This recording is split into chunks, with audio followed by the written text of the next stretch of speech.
और इस वक्त की बड़ी खबर आ रही है सुप्रीम कोर्ट से। सुप्रीम कोर्ट ने केंद्र सरकार, एमपी और राजस्थान सरकार को नोटिस भेजा है। रेवड़ी कल्चर पर सुप्रीम कोर्ट ने सख्त ऐतराज जताते हुए नोटिस भेजा है।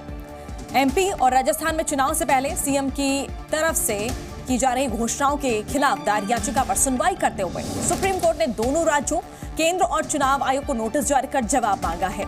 तो सुप्रीम कोर्ट में मुफ्त के वादों पर पहले से याचिका लंबित है। कोर्ट आगे उसी याचिका के साथ इस पर सुनवाई करेगा। याचिकाकर्ता का कहना था कि चुनावी लाभ की योजनाओं से लोगों पर बोझ पड़ सकता है। यानी ये जो नोटिस आया है दोनों राज्यों को, मध्य प्रदेश को नोटिस मिला है। हमारे सहयोगी अरविंद सिंह फोन लाइन पर जुड़ चुके हैं हमारे साथ। अरविंद, क्या अपडेट है? देखिए, मध्य प्रदेश और राजस्थान में चुनाव से पहले मुख्यमंत्री की ओर से जो मुफ्त सुविधाओं की घोषणा की जा रही है, उसको लेकर के सुप्रीम कोर्ट में एक याचिका दायर की गई है। बीएल जैन है जो वकील है, उनकी तरफ से याचिका दायर की गई थी।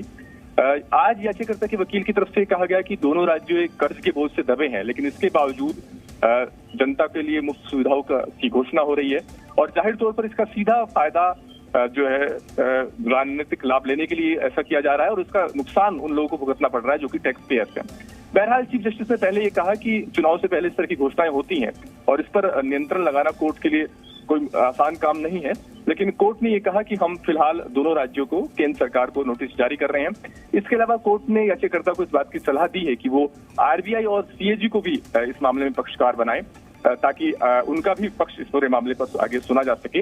इसके अलावा कोर्ट ने ये किया है कि एक और जो याचिका है अश्विनी उपाध्याय की, जो पहले से ही लंबित है, जिसमें मुफ्त सुविधाओं को लेकर के जो घोषणाएं की जाती हैं उनको चुनौती दी गई है, सुप्रीम कोर्ट ने कहा है कि जो पहले से लंबित याचिका है उसके साथ ही इस याचिका पर भी आगे सुनवाई करेंगे। तो 4 हफ्ते के अंदर दोनों राज्यों को, केंद्र सरकार को जवाब देना है और इसके अलावा कोर्ट ने याचिकाकर्ता से कहा है कि आरबीआई और सीएजी को भी इस मामले में पक्षकार बनाया जाए।